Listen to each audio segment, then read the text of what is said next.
Welcome back to Celebrity Radio. It's Alex Belfield talking to some of my favourite people and some of the world's biggest stars, and we've got one for you today. Bobby Wilson is an incredible singer with a remarkable stage presence and voice.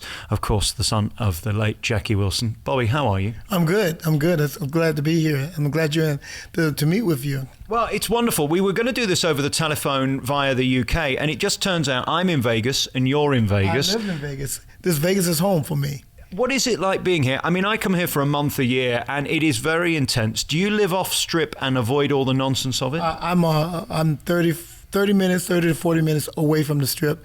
So where I live, you don't feel the Vegas at all. You feel like you're home. So there's a lot of residents outside of Las Vegas. Exactly, and you can live a normal life. For you, I know we were just talking as we came up to the room about working here. Mm-hmm. Is this a place that you aspire to work, or for you, is it about touring the world? For now, it's touring the world, and also making a name for myself. Although my father's name is synonymous to the world, I like to make a name for myself and get my music out there. So for me, right now, it's touring the world. Vegas is sort of a retirement city. It does seem like it, although for you that's way off, because we listen to your voice and this brand new album and it's never seemed richer. You've got that beautiful tone. You can't really be trained that. That's something that you were blessed with. I thank you for that. That's very nice of you. But I always wanted to have my father's voice, to be honest. But and I learned to live with my voice because I usually don't like listening to myself. But I really appreciate that. That's a very nice comment. Let's go right back to the beginning. I guess you were surrounded by singing and joyful music from the second you were born. Well, my mom gave me up at birth. I was raised in a foster home, and my foster mother was a gospel singer. And she ran the choir, and so I would listen to the music in the church. But I was sick a lot, so I had to have my legs reshaped, and I had to have my feet reshaped because I think I might have been a preemie baby.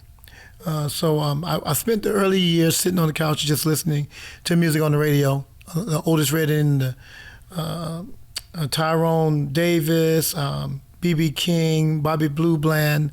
I can name them all. Sam Cooke and James Brown. When James Brown used to sing, most people don't remember that. Before the 70s, James Brown was singing in the 60s. And so I would hear all this music on the couch, and it moved me. Of course, I heard Jackie Wilson's music, but I think the music got me through. And by the time I got older into my early teens and started running and was able to run and stuff like that, then I got more physical and kind of got away from the music a little bit, but came back to the music in my early, late 20s. I was reading your life story, and it's one of great sadness but great hope too. I wonder how you're here today and sane. There's a lot of baggage that comes with being given up as you describe it. Mm-hmm. How long did it take for you to accept the cards that you were dealt and not be bitter and angry and frustrated by it? Well, it's funny. Most people look at my life and say, "Well, your life, you had a rough life." It wasn't a rough life to me because I didn't know I was having a rough life. It was my normal life. So everything was the best. I made the best of what I could make. Now, my mother will always tell us, you can depend on nobody but you and God. That's it. And no excuses and no mistakes. If you make mistakes, you get up. If you fall down, you get up. And you're on your own. And God is the only person you depend on, nobody else. She said, you don't depend on me, you don't depend on your teacher, you depend on God and yourself. And I think that's kind of been my mantra for my life. So as I got older and started, and my life started unfolding, and met my mother and then eventually found out who my dad was, I just accepted it as it was and kept moving. I just always had my goals out in front of me. So I guess that's the only reason. I mean, I couldn't live in the past. I don't want to live in the past. And I guess that's why you have the optimism today. And in your music, you can see how that legacy lives on. What was it like between you and Jackie? Did you really get to know the real Jackie Wilson? No, I never saw him or heard of him. I knew who he was. It really wasn't until Peter Hernandez, who hired me in Hawaii, hired me for his Love Note show, a doo-wop show. it wasn't until then that he showed me an album cover of Jackie Wilson on Billy Ward's Dominoes that I saw somebody that looked like me. I thought it was me standing in the album cover, and it blew me away. And then later Paul Revere of the Raiders came and offered me a job with Legends in Concert to do Jackie Wilson. And it's kind of funny because I said to Paul Revere, I said, I'm an artist, I'm not an impersonator. And he kind of grabbed me by my ear and says, let me show you my show. You know? And he says, I knew the guy, and you act like the guy, you talk like the guy, and blah, blah, blah. And so Paul really sucked me into doing a tribute to Jackie Wilson. And after that, the rest is history. I mean, the Four Tops discovered me at Atlantic City, at Bally's, Park Place, and they called some of the family members, and they called Billy Roquel Davis, which was my father's first cousin, who wrote all the first songs. That's Why I Love You So, Satisfied, Reed Petite, To Be Loved, all those songs. And they said, you got to come down here to Atlantic City to see this guy. He was in New York, 2 hours away. He's a living, breathing Jackie Wilson. And when Billy came and we met, I noticed his skin was chicken skin every time I would say something. And I said, you okay? He says, I got to keep telling myself you're not Jackie. So that was that.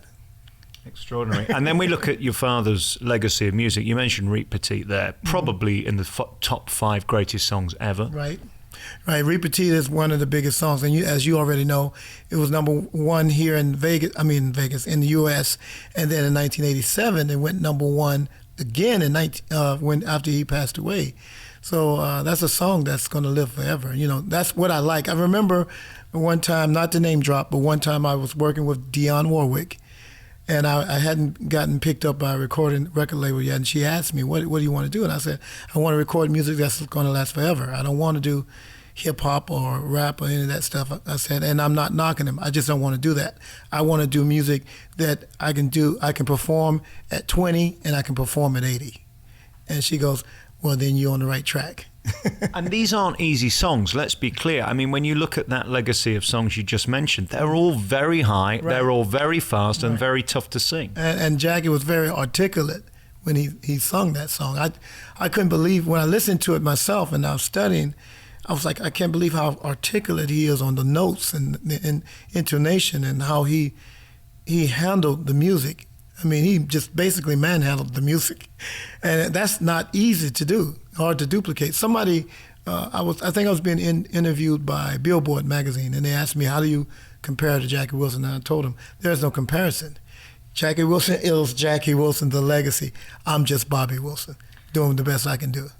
And as for your identity, I'm curious to know about how you feel about him as a man, because you didn't get his name as a dad, you got to know him as an artist. Right. Is there any bitterness or sadness there, or do you just look forward and say, you know what, I've got his music and I'm going to hold on to that? No bitterness whatsoever, because everybody has the cards that's dealt. I mean, his cards, he had dealt with kind of rough cards too. I mean, if you study his early life and then childhood all the way up to adulthood, he had a rough set of cards himself. So no, I'm just grateful and thankful that I'm the face and voice that keeps his music alive. I'm just grateful that I've got a chance to be on stage and perform for everyone, and when they walk away with a smile or a memory, it makes me happy. It makes me grateful, and I'm very passionate about what I do. I enjoy it. I didn't know I was made for this, but I'm glad I am now.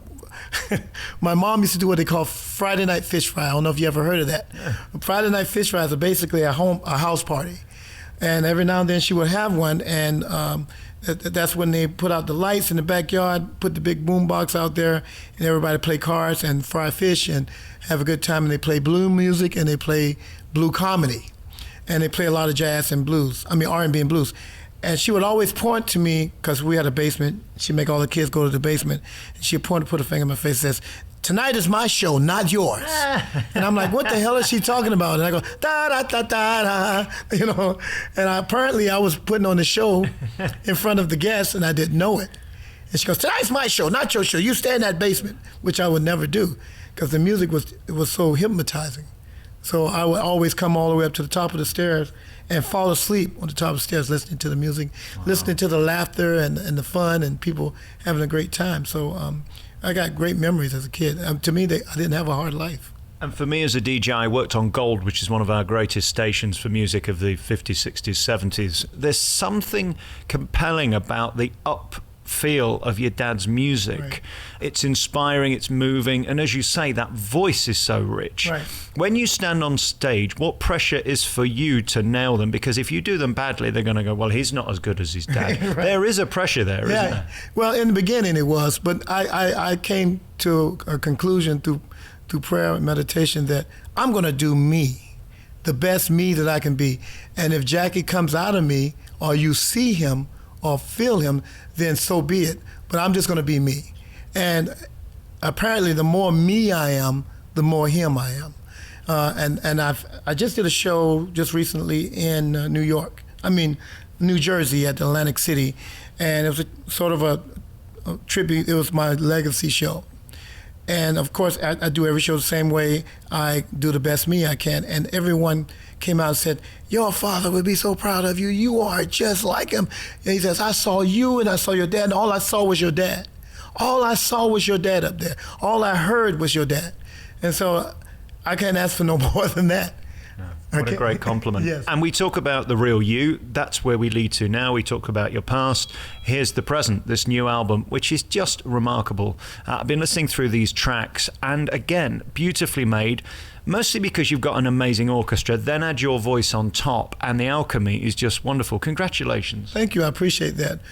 We did that in Nashville with Plateau Music. My producer and manager is Tony Mantor, who produced the album. And we had some great players on it. We had a guy named Sean who actually played for Elvis. And we had a couple of B.J. Thomas players, Tom Wilde on guitar and Warren on bass. And the drummer, I don't know if you heard of this country act called John Michael Montgomery. He's a big country artist. He was the drummer. And I think we used the Memphis horns and some great background singers. So it all came together really well for me. And I'm very excited because now we're going back in the studio in July and this is going to be mostly original tunes and some of my penmanship, and then some songs that I'm doing for other artists, for other writers. And it's a remarkably made album that's available now. Give your website so people can find out all the information. It's at BobbyBrooksWilson.com. I'm also on Facebook, Bobby Brooks Wilson. And I also have a couple of music pages, Bobby Brooks Wilson, the Mr. Entertainment, and Jackie Wilson, The Legacy Continues. Both of those pages, check them out. And you also can catch me on Tumblr and Twitter and everything else that's out there. Is there any better feeling as an artist to stand in front of an orchestra, no matter how small or how big, and hear that music coming behind you and then you're on top of it? Because that's the dream, isn't it? Well, the dream, I like big orchestras. I love the bigger the better. My very first time singing in front of a 60-piece orchestra was in Hawaii. A guy named Clyde Pounds was the music director for that, the orchestra leader. And I got to tell you, man, it's like somebody was driving a freight train behind me. It was an unbelievable feeling. So the bigger the better for me. But no, my passion lies in just being in front of them and seeing the smiles on their faces and seeing people really enjoying themselves. And if there was one last song you had to sing, which would it be? Nobody But You by Jackie Wilson. I completely, totally relate to that song. There's sort of a tapestry to his voice, isn't there? There's a richness that's hard to define. Mm-hmm. What do you do to recreate that in your own voice? Where does that come from? Is it just from above and it's right there, or do you have to work at that? How do you treat your voice now? I didn't know when I started off that I actually had his vocals. I had a vocal coach and a singer named Rhonda, Queen of South Pacific, from New Zealand. She actually passed away from the superbug a few years ago when a super flu bug was going around. She was an opera singer, and I went to her after I started with the Love Notes, which by the way produced Bruno Mars. And anyway, I went to her for lessons, and I didn't think I could sing. I didn't know how to use my voice. And she said, "It's amazing you have your dad's range." And she says, "It's just your range, but it's still the same as your dad." And so the more I put my heart into my singing, my music, the easier it is for me to reach the notes and to let it flow. I don't try to do, as they call, the R&B riffs or anything like that. I just let it come out me the way it come out. If it comes up sharp or flat, that's what happens. But if it comes right on time, then that's what happens. It's naturally. I think for you, having listened to this album, there's sort of a gospel tone that you can't buy. You're born with that. That's something that's in you, can't be trained. And that's magical to hear that live. That's something I'd love to do. When are we going to see you in the UK? Because you've got to come across. Well, I'm hoping to come across soon this fall. But for you, if you want to, I'm here this weekend, right at Smith Center at the Cabaret Jazz Room. I'm playing Friday and Saturday night with the Doo-Wop Hall of Fame. I'm the featured artist in that show. Well, if you'd be willing to have me, I'd love to come, because that would be a great I want you honor. to come. I want you to come, so I need you to come check it out. I would love It should to. be fun, and I got at least it's a full orchestra with backup singers and the whole 9 yards. Fantastic. And I'm doing about 7 of Jackie's high tone songs. Repeats being one of them. I'll Be Satisfied. That's Why I Love You So. Lonely Teardrops. Higher and Higher. Baby Workout.